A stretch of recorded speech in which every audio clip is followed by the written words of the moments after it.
हमारे चैनल को सब्सक्राइब करना ना भूलें और बेल आइकन को जरूर प्रेस करें ताकि अगली वीडियो आप तक आसानी से पहुंचे। स्वागत है आप सभी का मेरे YouTube channel study with Sharika में। पिछली वीडियो में हमने जैविक कारकों के अंतर्गत वंशानुक्रम के ऊपर चर्चा की थी। इस वीडियो में हम सामाजिक कारक के अंतर्गत वातावरण के ऊपर चर्चा करते हैं।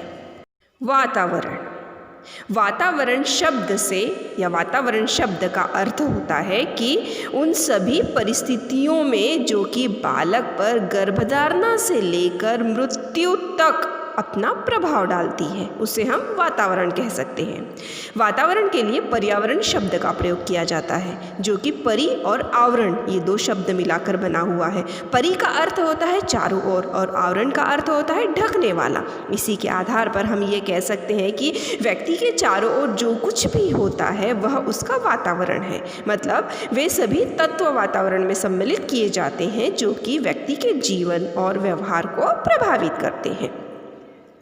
ये जो वातावरण है, ये वातावरण के कुछ प्रमुख तथ्य होते हैं, जिसमें सबसे पहला तथ्य ये माना जाता है कि वातावरण व्यक्ति को प्रभावित करने वाला तत्व है।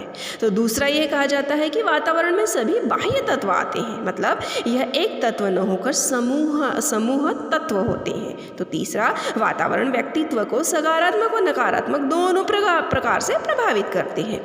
इसी के आधार पर कुछ मनोवैज्ञानिकों ने वातावरण को परिभाषित किया है, जिसमें वुडवर्थ ने कहा है कि वातावरण में वे सभी तत्व आ जाते हैं जो बालक को अपना जीवन आरंभ करने के समय से ही प्रभावित करते हैं। तो रॉस ने कहा कि वातावरण वह बाहरी शक्ति है जो सबको प्रभावित करती है। इसी के आधार पर वातावरण के कुछ प्रकार होते हैं, जो कि वातावरण चारों ओर, व्यक्ति के चारों ओर जो कुछ भी हो रहा है उसी को वातावरण, परिवेश या पर्यावरण कहते हैं। और ये जो वातावरण होता है, इस वातावरण का सीधे सीधे प्रभाव बालकों पर पड़ता है। इसी के आधार पर वातावरण को मुख्यतः दो भागों में विभाजित किया जाता है। एक है आंतरिक वातावरण और दूसरा है बाह्य वातावरण।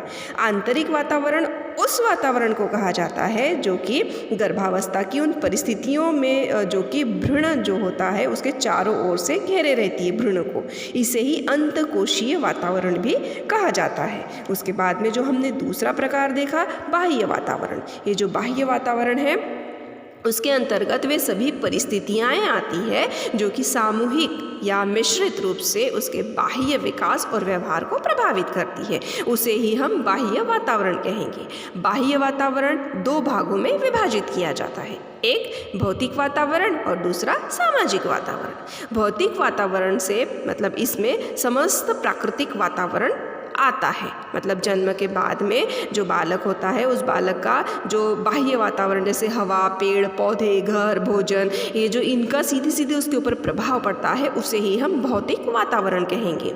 मतलब जो बालक के विकास को पूर्ण रूप से किसी न किसी प्रकार से आजन्म तक प्रभावित करते ही रहते हैं। उसके बाद में दूसरा प्रकार देखा, सामाजिक वातावरण।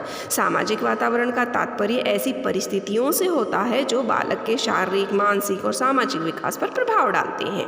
मतलब जो भी समाज में प्रचलित या सामाजिक परिस्थितियाँ होती है या रीति रिवाज होते हैं, प्रथाएं होती है, रूढ़ियाँ होती है, रहन सहन होता है, इन सभी का समावेश सामाजिक वातावरण के अंतर्गत किया जाता है और इसका भी सीधा सीधा बालक के विकास पर प्रभाव पड़ता है।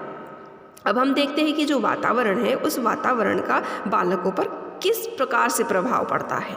तो जो बालक के व्यक्तित्व होते हैं उन व्यक्तित्व के प्रत्येक पहलू के ऊपर भौगोलिक, सामाजिक, सांस्कृतिक, इन सभी का व्यापक रूप से प्रभाव पड़ता है, जिसमें हम सबसे पहले देखते हैं शारीरिक अंतर पर प्रभाव।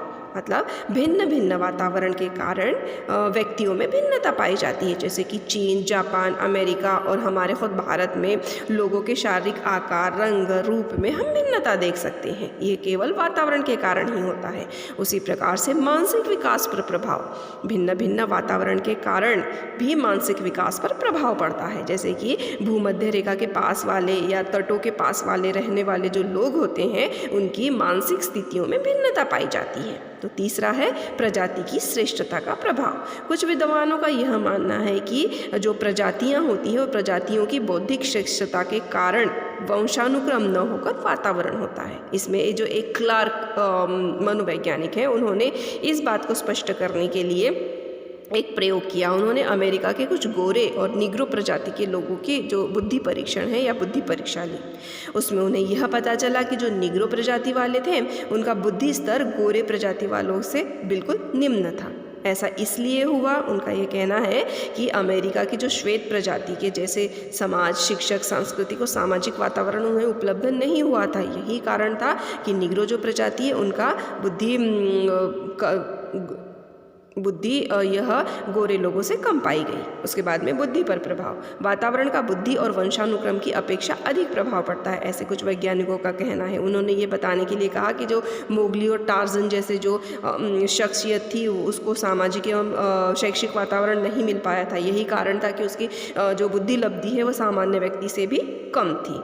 उसी प्रकार से बालक की बहुमुखी पर भी प्रभाव पड़ता है, मतलब बहुमुखी जो प्रतिभाएं होती हैं उन सभी पर भी वातावरण का सीधा सीधा प्रभाव पड़ता है, जिसमें शारीरिक, मानसिक, सामाजिक, सामवेगिक आदि सभी अंगों पर वातावरण का प्रभाव पड़ता है। अभी जो वातावरण है, इस वातावरण का एक शिक्षक अपने बालकों को विकास के लिए किस प्रकार से उसका महत्वपूर्ण स्थान है यह हम देखते हैं। जैसे कि जो शिक्षक होते हैं वह शिक्षक बालकों के मोहल्ले में, खेल मैदानों में वातावरण के बारे में जानकर उनमें हम शिक्षक सुधार कर सकते हैं। उसी प्रकार से बच्चों को अगर पढ़ाने में मन लगाना है तो उसमें उत्तम शैक्षिक वातावरण वह कक्षा में बनाए रख सकते हैं, या सांस्कृतिक विरासत के रूप में वातावरण के रूप में वो अपनी विरासत को बचा भी सकते हैं और आगे भी बढ़ा सकते हैं। या फिर शिक्षक विद्यालय के वातावरण को बालकों के वैयक्तिक भिन्नताओं तथा संवेदनाओं के अनुसार बना भी सकते हैं, उन्हें आगे भी ले सकते हैं। जो वातावरण है वो वातावरण बालकों का चरित्र निर्माण करता है।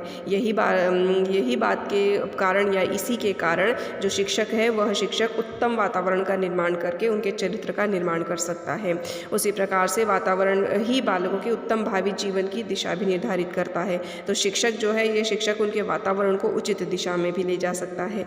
और उसी प्रकार से बालकों को समाज में रहने की प्रेरणा विद्यालय से ही मिलती है। यही कारण है कि अगर विद्यालय में उचित वातावरण या उत्तम वातावरण हम बना दें तो वह बालक का विकास आसानी से हो सकता है। इस प्रकार से बालकों का जो विकास होता है वह बालकों के विकास के ऊपर वातावरण और व्यवहार या वातावरण और वंशानुक्रम इन दोनों का भी समान प्रभाव पड़ता है। मतलब केवल एक का प्रभाव ना पड़कर दोनों का भी प्रभाव पड़ता है।